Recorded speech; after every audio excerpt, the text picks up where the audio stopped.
आपका आंचल। 14 तारीख को आपके साथ जो लड़ाई हुई थी, क्यों, किस कारण हुई थी, क्या हुआ था उसमें?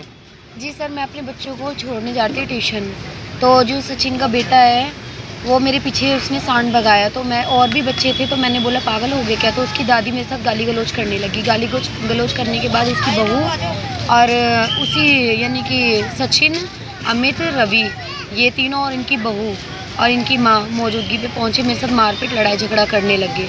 सचिन ने आते ही सीधे मेरे ब्लाउज़ पे हाथ डाला, मेरा ब्लाउज़ फाड़ा, मेरे को बालों से घसीटते हुए ले गया। और जब मेरी माँ ने और मेरी सासू माँ ने और मेरी मम्मी ने और मेरी जेठानी ने मुझे बचाने की कोशिश करी, उन्होंने मेरे साथ उनको भी मारा। तो इसकी जानकारी आपने कालका थाने में दी किसी को? हाँ जी। किसको दी थी?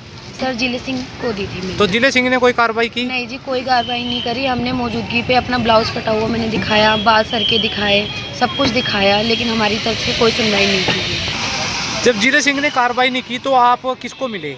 जी, हम पंचकुला पे डीसीपी सर के पास गए। डीसीपी सर ने एसीपी सर को फ़ोन किया और उनसे मिलने को कहा। जब आप डीसीपी को मिले, एसीपी को मिले, तो उन्होंने कोई कार्रवाई नहीं की? नहीं सर जी, उन्होंने कोई कार्रवाई नहीं की। तो शाम को क्या हुआ उस दिन? शाम को जी हम अपने घर में थे, तो यानी कि मम्मी जी मेरे नीचे जा रहे थे, उन्होंने लड़ाई झगड़ा फिर दोबारा से गाली गलौज शुरू कर दी। उसके बाद किसी यानी कि हम ऊपर को आ गए अपने घर को, इन सब ने अपने घर से करपाने डंडे वगैरह लेकर आए और पीछे से मेरे हस्बैंड पर हमला किया। ये बाजू कैसे प्लास्टर किया हुआ इन पे? जी, इन्होंने तलवारों से वार किया। तो आपने इसके बारे में पुलिस को जानकारी दी उस समय? हाँ जी, दी। तो पुलिस आई मौके पे? नहीं आई सर जी। जब पुलिस मौके पे नहीं आई तो आपने क्या किया? जी, जब पुलिस मौके पर नहीं आई तो हमने पत्रकार को फ़ोन किया। जब आपने पत्रकार को फ़ोन किया तो उसने क्या किया? जी, पत्रकार सर जैसे ही पहुंचे उसके बाद मौके पर पुलिस आई। जब एसएचओ मौके पे आया उसके बाद क्या हुआ? जी, इनको हॉस्पिटल लेके जाया गया, फिर उसके बाद वहाँ पे इनको टांके लगा के फिर हमें थाने में बुलाया। जब जिला सिंह ने आपको थाने में बुलाया तो क्या हुआ? जी, उन्होंने हमें डराया धमकाया और कहा फैसले के लिए कहा। उसके बाद इनको लेकर मैं हॉस्पिटल में आ गई तो मेरे ससुर जी, चाचा ससुर जी और जेठ जी को उन्होंने पूरी रात हवालात में रखा और उन पे दबाव बनाया कि तुम फैसला करो, नहीं तो तुम्हारे खिलाफ कार्रवाई की जाएगी। तो पुलिस ने कोई मुकदमा दर्ज किया?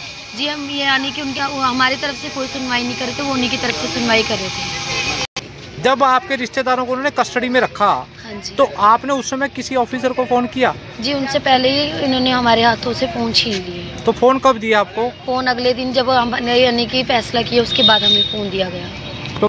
तो जो आपका ये समझौता है, आप इससे खुश हो? नहीं सर जी। आप क्या चाहते हो? जी, मुझे यानी कि न्याय चाहिए, मुझे न्याय चाहिए। किस के खिलाफ कार्रवाई करना चाहते हो? जी, जिले सिंह के खिलाफ और जिन्होंने इन पे हमला किया उनके खिलाफ। क्या नाम है आपका? अशोक कुमार। ये जिले सिंह ने आपको कस्टडी में कैसे रखा? ये रात भर हमारे को कस्टडी में इस करके रखा है कि तुम ज़बरदस्ती हम अभी फैसला करो, कंप्रोमाइज़ करो, नहीं तो तुम्हारे ऊपर मुकदमा दर्ज हो जाएगा। और इन्होंने 3 आदमियों को, मेरे छोटे भाई को और इसको अपना सूरज को और मेरे भाई के लड़के को लखन को, इन्होंने रात भर हमारे को कस्टडी में अपनी रखा है हवालात में, और अगले दिन ज़बरदस्ती दबाव बना के हमारे साथ इन्होंने फैसला लिखवाया। तो आप जो फैसला उसने लिखा उससे संतुष्ट हो? नहीं, आप क्या चाहते हो? हम कानूनी कार्रवाई कर चाहते हैं, इनके ऊपर सख्त से सख्त कार्रवाई चाहते हैं। सख्त से सख्त कानूनी कार्रवाई कर चाहते हैं।